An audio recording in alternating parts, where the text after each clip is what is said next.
Assalamualaikum warahmatullahi wabarakatuh. Ketemu lagi dengan Ria Marliana di podcast Self Healing. Buat kamu-kamu yang pengen ngobrol apapun tentang banyak hal, terutama tentang kesehatan hati, mental, sharing-sharing, curhat, semuanya lah pokoknya. Anak, pasangan, kerjaan, kadang-kadang ya seperti kita tahu bahwa wanita zaman now itu wanita di luaran. Oke, setelah 30 tahun aku absen dari dunia perpodcastan, aku balik lagi. Kali ini mau ngebahas tentang, nggak ngebahas ya, lebih lebih cenderung ke ngobrol sih. Bagaimana caranya membuat anak itu lebih cepat paham. Oke. So, anak ini maksudnya kayak balita gitu kali ya, karena cenderung ke anak-anak yang PAUD, TK, kayak gitu-gitu. So, don't go anywhere. Jangan lupa untuk follow podcast aku, favoritin juga podcast aku ini. Dan juga ngapain lagi tadi? Oh iya, untuk tahu cara membuat anak paham atau lebih mudah mengingat, nanti akan kita bahas setelah ini. Oke?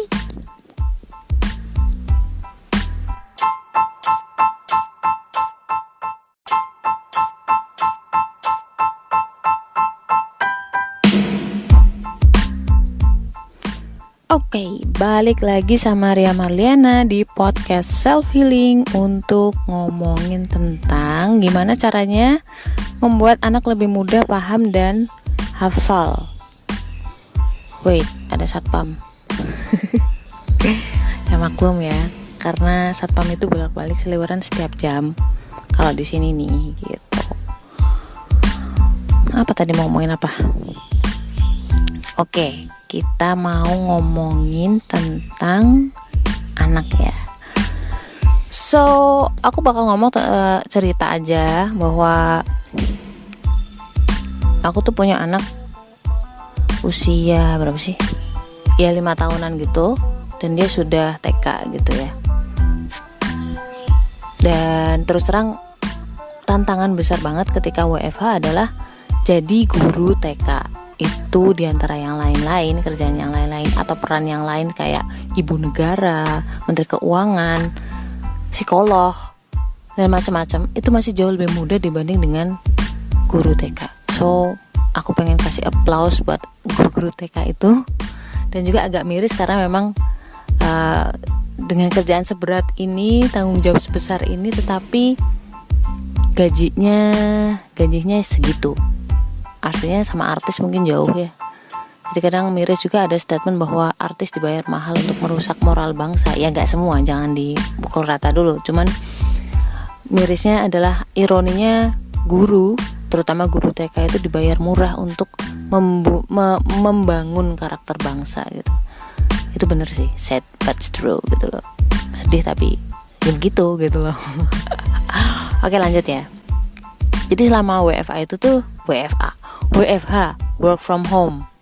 Ini udah berapa bulan ya? 3 bulan kayaknya. Buset dah.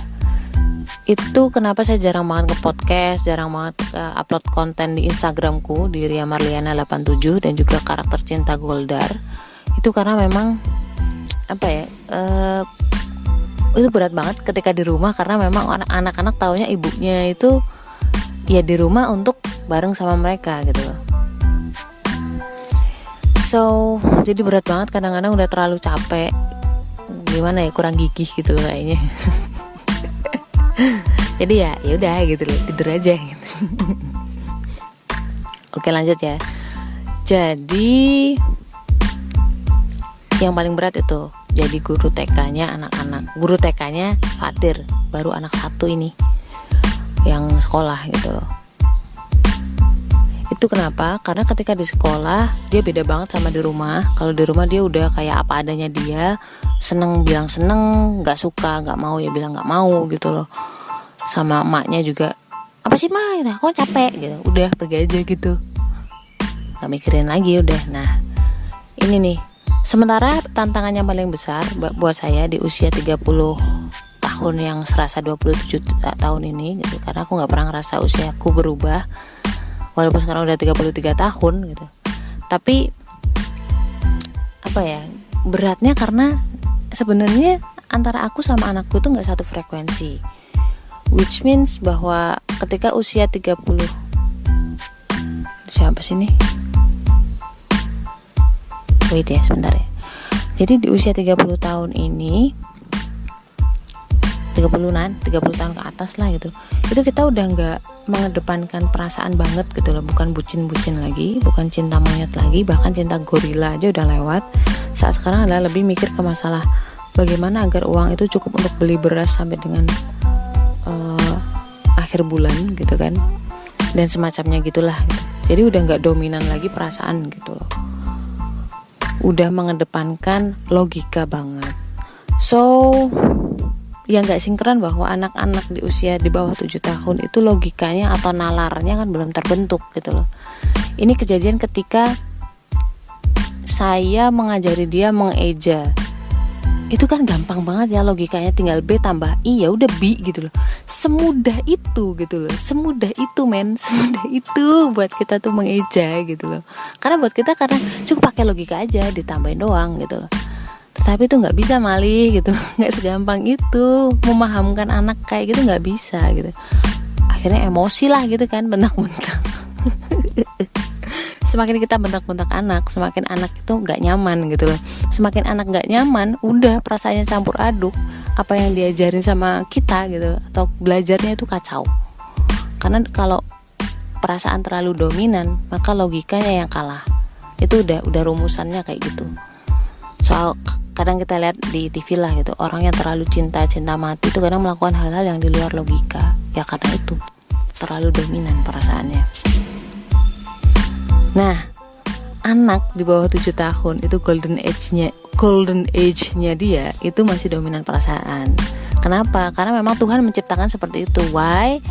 Karena sedang dibentuk atau diciptakan bonding atau ikatan antara kita dan juga anak gitu loh. Nah, sekarang kamu bayangin misalkan dia masih kecil atau dari lahir udah mengedepankan IQ ya. Nanti hubungan kita atau hubungan orang tua dengan anak akan menjadi hubungan bisnis gitu loh, yaitu hubungan untung dan rugi. Ketika sudah besar gitu, anak udah nggak pengen pulang. Why? Karena kan untung dan rugi, dia mau ngembaliin apa yang udah kita kasih ke dia waktu kecil gitu loh. Jadi mereka akan ngebut cari uang, nanti dikasih uang aja beres, seperti itu. Tetapi Tuhan nggak menciptakan seperti itu gitu loh. Maksudku Tuhan memang menciptakan anak-anak itu dominan perasaan, diciptakan bonding. Nah, lanjut ya. Tadi balik lagi, nggak gampang mengajarkan sekedar mengeja. Kalau Fatir sendiri, misalkan masing-masing huruf dia paham mana yang A, mana yang B gitu kan, mana yang C sampai Z. Dia ingat gitu. Tapi begitu digandeng atau disuruh membaca mengeja, itu dia udah aduh bingung dah gitu. Nah, sampai kemarin aku berfrustasi ya, gimana sih biar menciptakan rumus agar Fatir itu lebih mudah menangkap ini gitu. Aku juga sempat sharing juga ke teman-teman yang lain bagaimana cara mereka mengajarkan anak-anaknya tentang mengeja. Alhamdulillahnya nih ya, kemarin itu sempet dikasih kesempatan sama TK, kalau ada kesulitan silakan datang ke TK biar nanti diajarin masalah kalistung gitu loh. Dan juga mengeja itu termasuk mengeja. Saya bilang ke gurunya, saya terus terang agak kesulitan dalam mengajari dia membaca dan mengeja bu gitu loh. Oke, kita tuk datanglah kita ke sekolah gitu loh. Fatir di situ tuh cepet dong gitu loh dibanding sama maknya gitu. Kaget juga sih gue gitu. Ih kok gampang sih gitu. Dan aku belajar banyak hal di situ. Anyway, mungkin ya karena memang gurunya juga nggak bentak-bentak kayak maknya, terus juga sifatnya juga sungkan sama gurunya gitu, dan ada teman-temannya juga mungkin kan, jadi beda gitu loh. Oke, jadi itu yang pertama, karena mungkin gurunya nggak emosian kayak maknya. Nah, yang kedua ini paling penting adalah kekuatan repetisi. Jadi itu artinya diulang-ulang terus gitu loh. Aku ngeliat gurunya itu berkali-kali ngulang, walaupun salah itu diulang lagi, jadi nggak harus langsung benar gitu loh. Secara ya orang kalau pakai logika kan udah ada rumusnya, harusnya bisa langsung benar gitu loh. So itu yang bedain antara metodeku yang penuh dengan logika dan juga guru-guru TK itu yang penuh dengan kesabaran gitu. Karena memang butuh kesabaran ekstra untuk menjalankan metode repetisi ini ya. Bagi anak kecil yang nalarnya memang belum terbentuk, ini tuh metode yang menurutku lebih efektif dibanding dengan pakai rumus yang aku ciptain sendiri gitu, yang bikin stres. Dan ini juga ada kaitannya dengan ibadah yang kita lakukan, ibadah sholat terutama yang kita lakukan sebagai umat muslim. Ya seperti yang kita tahu bahwa umat muslim itu sholatnya aja minimal itu 5 kali dan ada 17 rakaat dengan bacaan yang mungkin kita ulang-ulang. Itu yang namanya repetisi. Sama juga. Jadi dari kecil kita udah dilatih ya sholat 5 waktu. Dan memang sebelum itu kita udah dikenalkan oleh orang tua kita tata cara sholat. Lanjut ya. Itu sebabnya Allah mengajarkan dan membiasakan kita beribadah, termasuk bacaan-bacaan sholat yang panjang banget gitu ya, yang sudah ada ketentuannya, kita nggak bisa ngarang gitu, dan udah ada tata caranya sendiri. Itu dengan kekuatan repetisi, pengulangan. Sehari seenggaknya ada 17 kali pengulangan ya nggak? Untuk Al-Fatihah itu sendiri itu diulang 17 kali minimal, dan itu tercipta sampai ke alam bawah sadar. Jadi kekuatan repetisi ini teman-teman, kekuatannya adalah dia akan tertanam sampai ke alam bawah sadar. Makanya jangan sampai menanamkan hal-hal yang buruk dan berulang-ulang gitu loh. Bahaya, uninstallnya susah banget gitu loh.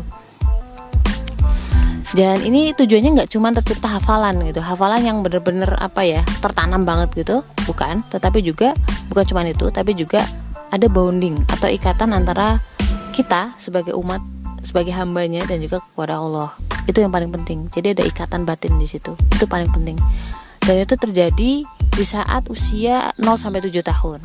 Jadi telat banget sebenarnya ketika kita membiasakan sholat itu justru di atas 7 tahun.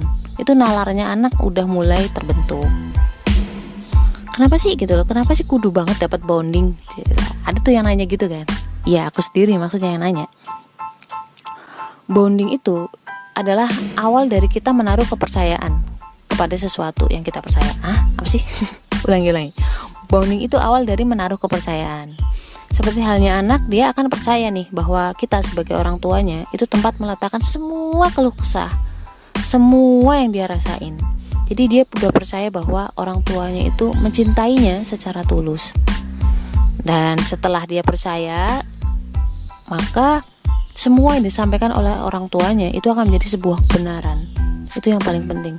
Setelah dia percaya, semua yang disampaikan oleh orang yang dia percaya itu akan menjadi sebuah kebenaran. Itu tuh.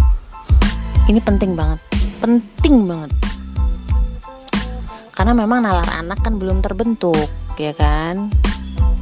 Nah, makanya di sini tuh orang-orang yang beriman, yang punya iman itu bisa mengajarkan tentang tauhid, tentang agama atau keyakinan yang mereka anut kepada anak-anaknya di saat usia ini nih, golden age ini, itu lebih mudah mengajarkannya. Dan juga selain itu kita juga bisa menanamkan nilai-nilai yang baik kepada anak. Jadi selembut itu, sesemut itu Tuhan menjaga iman di hati orang-orang yang beriman dan juga kepada anak keturunannya. Itu di ilmu psikologi pasti ada. Kalau orang pelajari ilmu psikologi pasti dia paham tentang ini. Jadi nggak ada paksaan, sesuai di ayat kursi bahwa orang nggak ada paksaan untuk masuk Islam. Masuk Islamnya aja itu nggak ada paksaan, apalagi dengan ibadah-ibadah di dalamnya. Sebenarnya seperti itu. Lagian juga kita ini siapa sih gitu loh, suka maksa-maksa gitu. Kita kan cuma upil garing. Emang kita udah benar. Ya kita cuma disuruh mengingatkan ya pemirsa. Oh ya, dan satu lagi yang paling penting tentang anak, ingat ya bahwa yang memahamkan itu Tuhan gitu loh. Kita cuma dikasih kesempatan untuk membersamai mereka, menjadi orang yang dikasih kesempatan untuk bisa dapat pahala dari proses itu. So buat kamu-kamu yang mungkin udah stres banget di rumah karena anak susah banget diatur, susah banget diajarin, please ingat bahwa tujuan kita bukan memahamkan. Kita itu hanya berusaha. Kita hanya fasilitator. Dan satu lagi, ini yang harus digarisbawahi, bahwa setiap lelahnya kita itu akan menjadi investasi kita di akhirat. Gak cuma melihat nanti anak bahagia ketika melihat anak itu sudah berhasil, gak cuma di dunia dan akhirat ya, tetapi juga setiap lelahnya kita sekarang, setiap kesabaran kita itu jadi pahala buat kita, jadi ladang amal, dan semoga menjadi penyelamat kita di akhirat nanti, insyaallah, amin. So itu dulu guys, sharing aku kali ini panjang banget dan lebar banget, maklumnya dirapel karena memang 3 tahun gak nge-podcast gitu, jadi pengen ngobrolnya panjang kali lebar deh. Buat kamu yang mungkin ada pertanyaan, kamu bisa follow Instagram aku, dan juga message aku di @riamarliana87 atau juga di @karaktercintagoldar. Jadi aku bakal banyak ngebahas tentang kehidupan wanita, terutama anak, suami, pekerjaan dan lain-lainnya. Tetapi khusus di mental health, apa sih? Kesehatan mental gitu deh. So jangan lupa juga follow podcast ini, Self Healing, dan semoga Allah selalu melindungi kita dan menjaga kita. Assalamualaikum warahmatullahi wabarakatuh.